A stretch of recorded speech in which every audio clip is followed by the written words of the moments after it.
I was once told that walking through a doorway could cause someone to forget even the most precious memories they had.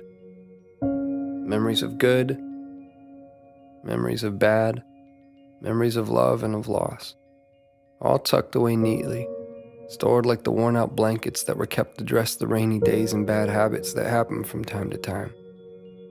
Or what it felt like to rest your head on a friend's shoulder that still carries with it the creases from where you last placed your heart.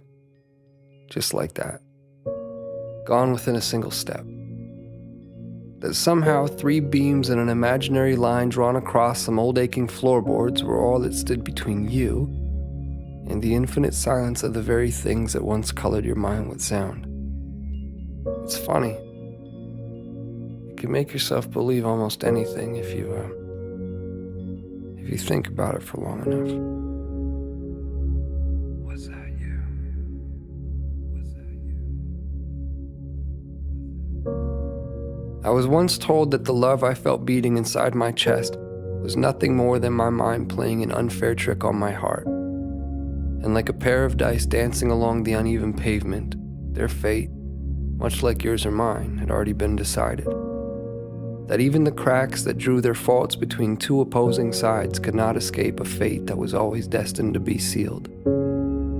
To think that someone could actually believe that the swelling tides of my heart were no more than an anxious highway of ins and outs anchoring my imagination to the castles I've been building in the sky. Well, maybe they are the crazy ones. Then again, I have been known to misplace my hope in the way things fall.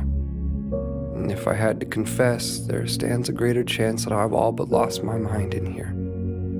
So I suppose it's better off this way.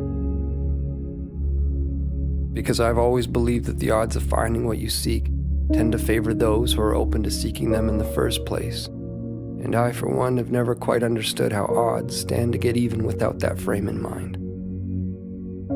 To be clear, I've seen a million faces. I've seen a million different faces, each one mirroring that of your own.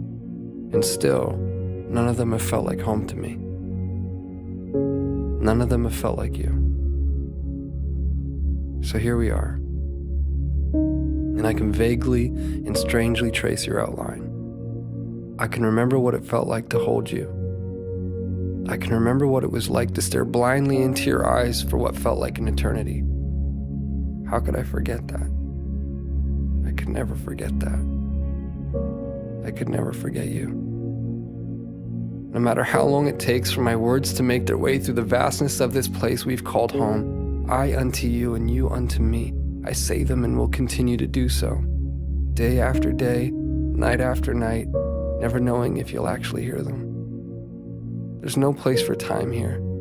Just overlapping moments where I thought I'd found you, where I thought I heard the sound of your breath, where I felt your heart as it waited patiently for mine, retracing the steps that we left in the life before last, before our eyes closed, before the great divide, before a doorway stood between you and me.